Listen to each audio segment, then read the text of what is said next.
Bonjour, aujourd'hui nous allons parler des fonctionnalités et des particularités du Drive.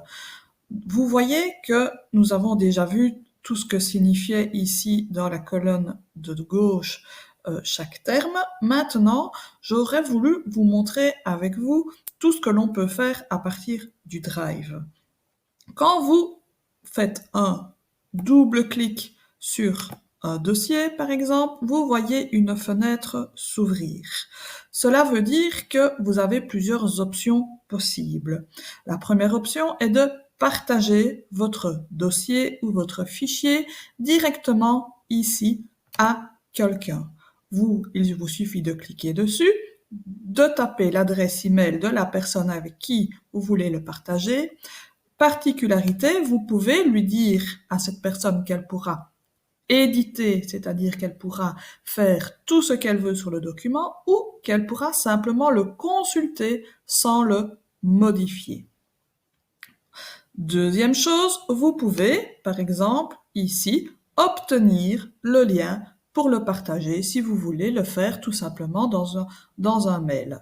C'est un petit peu différent, mais c'est aussi une possibilité de partager votre document. Ajouter à l'espace de travail, il faut pour cela avoir déjà créé un espace de travail. L'espace de travail se retrouve dans votre onglet ici prioritaire. Vous voyez que j'ai un espace de travail que j'ai nommé tout simplement EduKit et qu'on m'en propose déjà un. Moi, je vais mettre ignorer et donc je n'ai plus qu'un seul espace de travail disponible. Mais si je retourne dans mon Drive et que je veux, par exemple, mettre ce document-là dans espace de travail, il me suffit simplement de double-cliquer, ajouter à l'espace de travail, sélectionner l'espace de travail que je désire et cliquer dessus. Nous allons maintenant aller voir dans prioritaire et vous voyez effectivement que le guide, le document que j'ai sélectionné, se retrouve dans mon espace de travail. Cela vous permet de retrouver plus facilement, en allant sur prioritaire, divers documents en fonction du sujet sur lequel vous travaillez. Nous allons aussi, lorsque nous sommes sur le Drive, avoir la possibilité de déplacer le document vers un autre endroit. Si je vais sur déplacer vers, vous voyez ici qu'apparaît. Pour l'instant, il est bien placé dans mon Drive, mais si j'ai par exemple envie de le placer dans un Drive partagé, je peux y aller. Sur l'ordinateur, je peux y aller. Dans les dossiers partagés avec moi ou tout simplement dans mes suivis.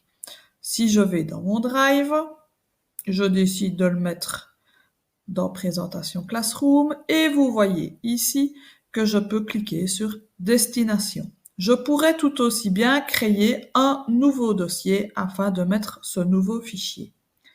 Voilà. Si je fais Destination, mon document a disparu et se retrouve bien dans mon Drive Présentation Classroom et le voici. Voilà. Nous pouvons aussi, en sélectionnant le fichier, l'ajouter à nos favoris. L'ajouter à nos favoris, vous voyez que la petite étoile apparaît. Et si je vais dans l'onglet Suivi, vous voyez directement que mon guide arrive dans l'onglet Favoris. C'est assez simple, assez facile et en tout cas, ça nous permet de retrouver facilement des documents. Je pourrais tout aussi bien directement le renommer. Pour l'instant, on ne voit pas exactement ce que ça veut dire. Donc, guide, moi je vais simplement le renommer guide la famille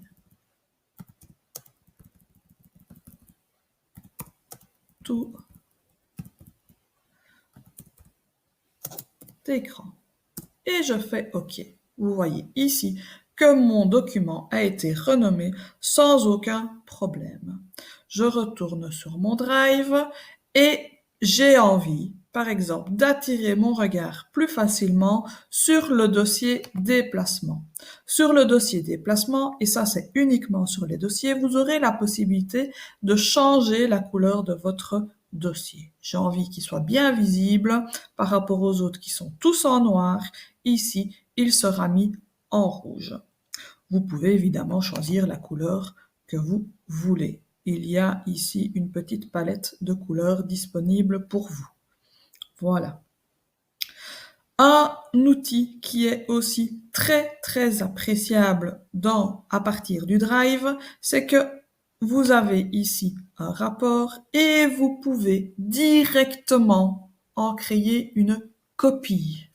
Si je clique sur créer une copie, vous voyez qu'il est mis création copie de rapport et vous avez ici directement un nouveau document copie de rapport. Si je clique d'abord sur mon document rapport, j'obtiens ici un rapport d'expérience au laboratoire. Je retourne dans l'onglet de mon Drive, je vais sur la copie de mon rapport et j'obtiens exactement la même chose. Ce qui vous permet de travailler directement sur la copie tout en renommant ici dans votre docs. Moi, je vais mettre rapport 2. Voilà. Comme ça, à partir de maintenant, je travaille sur le nouveau rapport, sur le deuxième rapport et pas sur le premier rapport. Tout ce qui a été enregistré sur le premier rapport va rester sur le premier rapport et tout ce que je vais modifier sur le deuxième rapport va rester sur mon deuxième rapport. Ça permet de ne pas perdre ces documents.